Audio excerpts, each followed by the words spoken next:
Hi guys, White Warlock here. This is going to be another deck guide video on the red blue items list. And in this video I will talk about the red blue mirror match, but it's not really the mirror match because your deck is much different than theirs. Uh, I have a couple of cards that have like different gameplays or are more important. It's not like Green Steel where there's one card that is so much better than in other matchups or so much worse, except for maybe Maurice. But I'll talk about that later. Um, but there are some different play styles or like more important cards that you need to be aware of and that you need to be aware of when deciding in the mulligan or whether on or deciding on inking.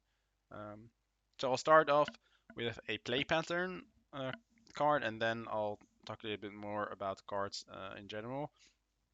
So in this matchup, your opponent has more ways to deal with your Thaumaturgs than pretty much every other deck. That's because they are basically the only deck that plays 4 Maleficent Dragon. Maleficent Dragon is the best answer to Tamatoa, and therefore when you play a Tamatoa, I would say you should never expect it to survive uh, that turn.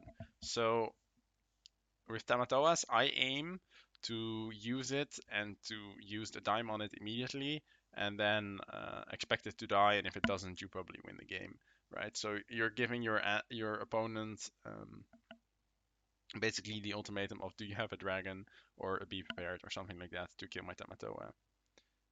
The best play pattern you can do is when you have double Tamatoa in hand and you have a dime laying around and you have enough items, which is very likely in this matchup, where you can play a Tamatoa and activate dime on it to gain like maybe 8 lore or something, or maybe even 10, and then you grab like a popsicle or whatever, any item, maybe an item you need for ink, and then next turn you play the second Tamatoa and you win the game.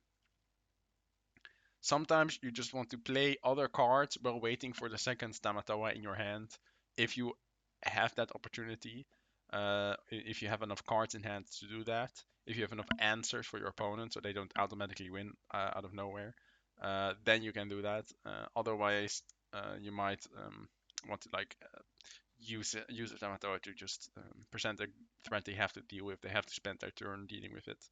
Um, or like they have to spend to be prepared, or a dragon which costs a lot of ink. So basically their whole turn they have to deal with the Tamatoa. Because if Tamatoa ever untaps in our or if Tamatoa can ever quest in our deck, we basically win the game most of the time.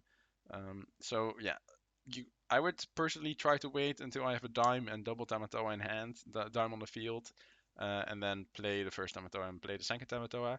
Playing dimes out in this matchup is much better than in basically every other matchup. You should not expect them to run Judy Hops. If they do, then that's okay, and then you might just get it back with a Tamatoa, and then hopefully get a third Tamatoa. Um, and you draw a card, right? So it's not even that bad. But yeah, this matchup is one of the it's pretty much the matchup except for obviously red purple, which cannot deal with your dime at all, where dime is the safest.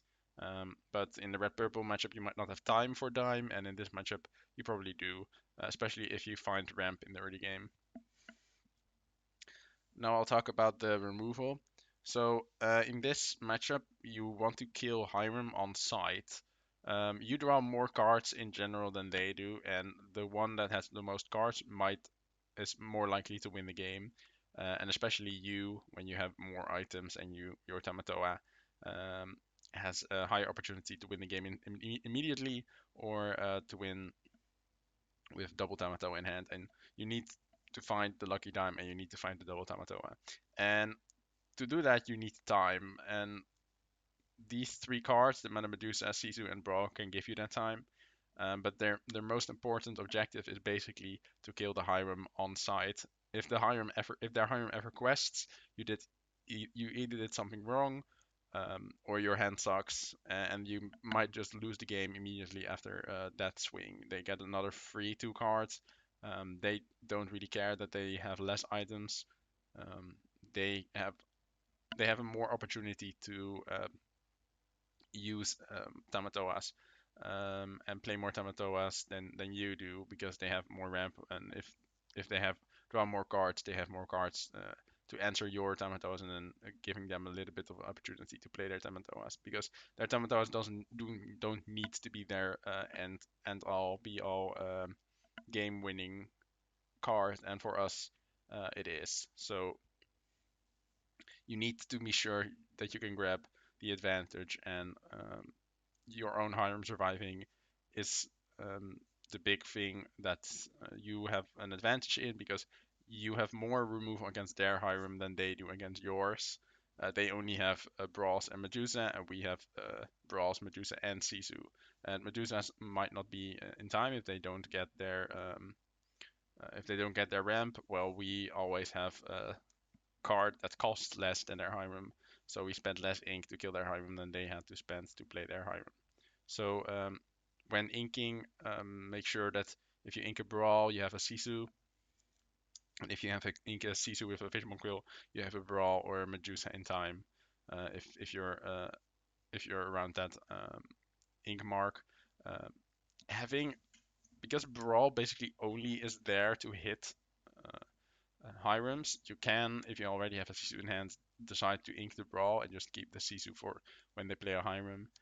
But I like to keep at least two cards that kill Hirem in my hand at all times if I have enough cards in my hand for ink. So um, like playing a Sisu and then Madame Medusa might not be possible if they play double Hiram back to back, right? So yeah, sometimes you want to keep Brawl and Sisu, and then maybe next turn if they don't play a Hiram on their like fourth ink turn, then maybe you can ink the Brawl and then play like turn 5 Sisu, turn 6 Medusa, something like that. Right, then I'll talk about our turn 3 options. So our turn 3 options are really dependent on what if we are on the play, on the draw, and what our opponent is doing. The queen, for example, is much worse if your opponent can get to 6 ink next turn. Let's say we're on the draw, they play turn 3 Fishbone Quill. That means that on their turn 4 they can get to 6 ink and they can kill the queen with their Medusa and you can't do anything. In those cases, you want to ink the queen and instead play the Fishbone Quill to keep up with their ramp, or especially play the Workshop. Workshop is one of the best cards against red blue. As I said with the high rim removal thing, the one that draws more cards probably wins the game, and Workshop is an unstoppable draw engine. They can't really do anything about. They can Judy it obviously, but then you draw a card anyways, and they probably don't play it anyways, and maybe only one or two off. So the likelihood that it gets hit by Judy is not very high. If you go to a challenge, maybe you will face a Judy player maybe once or twice in the whole tournament of 9 rounds, right? So yeah, I would say these cards are very important, and they're important to sequence in what order you want to play them. If you're on the play and they haven't played a one jump ahead, you can play the queen on turn 3, so they won't be able to answer it most of the time. Uh, and unless if they have an ice block, for example, then you might just want the Fishbone Queen and the Marie's Workshop and just ink the queen because else it will die to Brawl, which is sometimes not the worst thing that can happen. If you have, let's say, you have double Hiram in your hand, and you have enough items to kill to kill with for the Hiram. You can play a turn 3 queen to bait their brawl, right? So they have to spend their turn brawling your queen, and next turn you can play the Hiram. If they brawl that one, then you have your second Hiram probably survives, and then you might just win the game. So yeah, make sure you play around your turn 3. Sometimes you might have hands where you keep all 3 of these cards, and decide what you want. Most of the time, you want both of these, and then ink the queen, and then play a turn 3 Maurice Workshop, turn 4 Fishbone Quill, and then you just start drawing cards and inking, so you get ahead or at least stay on par with their ramp. Right. Now I'll talk about the importance of LeFou in this matchup. So LeFou is really only important in for queen activations. So it's definitely not like in red purple where you play this on turn 2 to stop their Flynn triggers. This is definitely only for queen activations, and sometimes again, let's say you're on the play and they don't have an ice block on turn 1, you can play the queen, and then on turn 4 you can double LeFou your queen.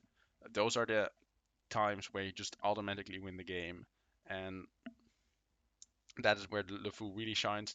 In most other scenarios, it is ink. Your best turn to play against red blue is almost always a scuttle or double item turn, and LeFou doesn't really help with that. So uh, keep in mind that LeFou is either ink or a queen activation enabler. Most of the time, it doesn't really do anything. If you really want to challenge their characters, then and LeFou doesn't really help them. And the card that really changes their characters is almost always just Maui, and those just one shot their characters, right? So LeFou is most of the time not really necessary, except for the Queen activations. Now I'm going to talk about Maurice. So Maurice is really bad in this mirror, except if they don't have any cards in their hand. So normally you just ink this immediately on turn one, for example. Maybe you can keep it in hand to see what they're doing. Like obviously, like turn one, game one, you're not inking Maurice on the play because you don't know what your opponent is playing. Um, but yeah, Maurice dies to everything, so I would just ink Maurice because it just dies to Brawl and Mana Medusa. So yeah, Maurice is an ink. This is not the matchup we play it for. Sometimes you can keep it in hand or play it later. Let's say you're on turn 8 or turn 9, or I mean, yeah, you have 8 ink or 9 ink. You can play Maurice and then play 2 or 3 items and draw 2 or 3 cards. That's fine. And if they then spend time to kill it, even better. Or if it survives, right, and you just win the game, kind of. So those are the times we can play the Maurice, but most of the time in this matchup, it's just ink. So Sisu, Giant Sisu is most of the time pretty bad against them. You can ink it most times with a fishbone quill, but sometimes it has their use. If you have a lot of, if you have fang crossbows or you have a lot of ice blocks, then sometimes you can wipe the board. But most of the time it's ink or a lore threat. Keep in mind that it is a lore threat, so sometimes you can gain quite a lot of lore from it from dimes. Let's say you have a double dime, then it just gains 6 lore, right? Which is good enough to play and offer like because if it ever quests and you have double dime out, then you would gain 9 lore again next turn, and that's a little bit too much. So they have to deal with it. But it's not really a card a matchup why we play this card, and this is why I prefer 3 B-Birds over 2. Over 3 Sisus, like one of the matchups like this, even though B-Bird's also not the best against this matchup. But remember, sometimes you can kill a Tamatoa with the big Sisu if you have, let's say, a triple, if you have triple Ice Block or you have Ice Block plus Fang Crossbow, then the Sisu actually kills the Tamatoa. So sometimes it can act as like a Tamatoa removal card plus the rest, obviously. So yeah, it's okay, but normally I would ink this with Fishbone Quill. So then now I'll talk about the Ice Blocks plus Fang Crossbow. So in this matchup, you have quite a quite a good number of Tamatoa answers if you have these items. Let's say you only have Fang Crossbow plus Medusa kills Tamatoa. Fang Crossbow plus Ice Block means Brawl and Big Sisu kills Tamatoa. And double Ice Block plus Fang Crossbow means that even a small Sisu kills Tamatoa. So remember that these items, even though they have little use in other for other characters, like their Grammatalis are okay to leave alive, and like after they play their Medusa, who cares about that one lore, right? But the Tamatoas are really harmed by this, so remember that these are kind of useful in the late game against the mirror or against normal red blue. Then the final 3 cards. Um, so shield can be used to protect your characters from Mauis. So let's say you quest with Hiram, you can use your shields to untap them and to keep them safe from Maui. That is useful sometimes. Most of the time, you just want it for queen activations on the play, and they just use it as ink. But don't underestimate the value of readying your characters with shield against a deck that runs Maui's. Then Hiram. So the problem with Hiram in this matchup is that it just dies basically all the time before being able to quest. But if it is able to quest, you almost win, almost you just almost win the game immediately. Um, Maybe you can try to bait them like with a queen if they have an ice block out or something. But don't expect Hiram to stick around. But still, such a good card that it's still important in this matchup because drawing cards is very important. And finally, Maui. Again, Maui is not for this matchup really in our deck. We play 3, they play 4, but well, who cares?